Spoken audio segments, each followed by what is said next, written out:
to speak to me on this thing. People just walking around, and I know y'all seen it in movies. The mummies just walk around looking lost, looking for something. And I can imagine the children just walking around lost. And they knew that something was coming, but they didn't know when.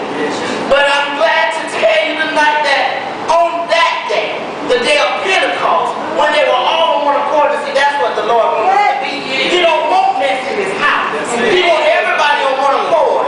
Anything that is not like God, God is going to remove it. In his own time. I can imagine in my mind just being there on the day of Pentecost. Everybody on one accord.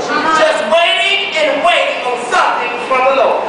And the scriptures tells us that suddenly, and that word is still coming up. Suddenly, that sound came, that wind blew and filled the whole house where everybody was sitting.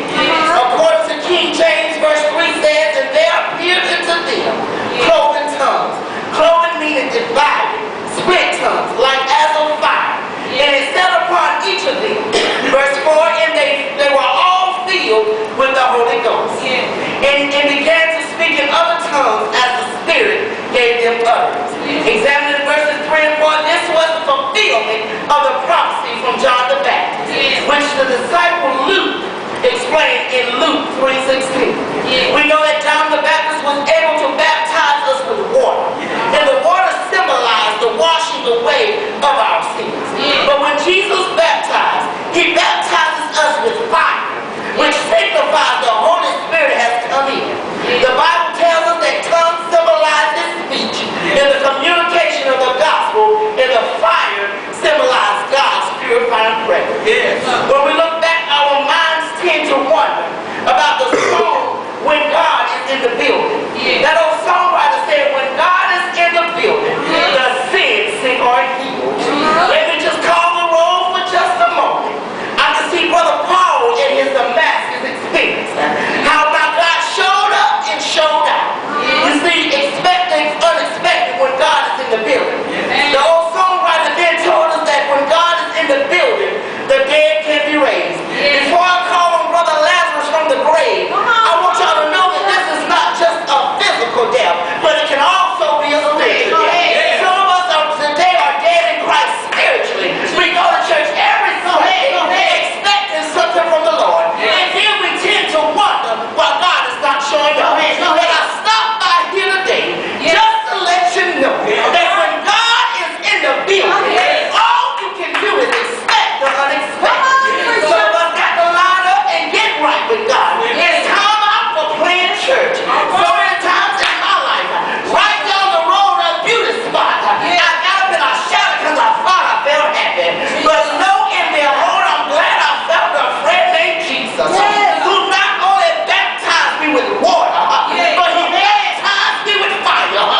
Good God Almighty, my soul is happy right now. I feel my presence is in the building. God has ordained me a willing vessel to be used by the Lord.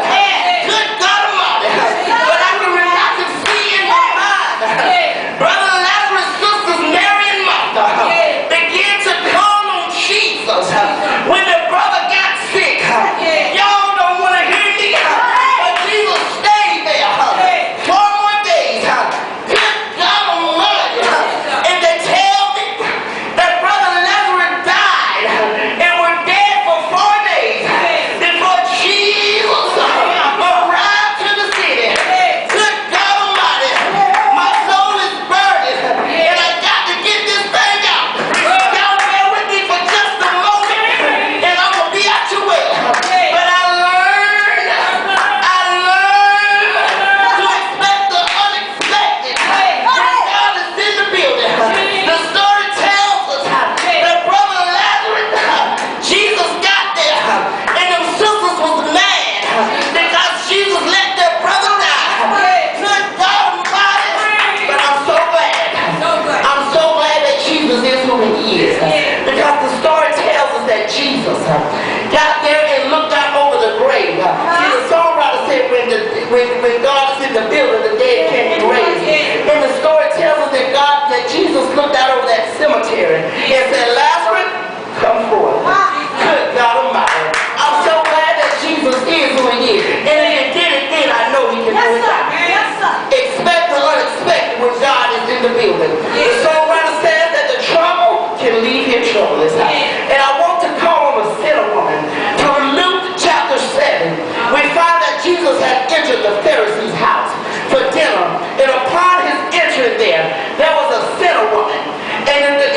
began to wash his feet with her tears and dry them with her hair. I don't know about you, but that woman had to be doing some crying.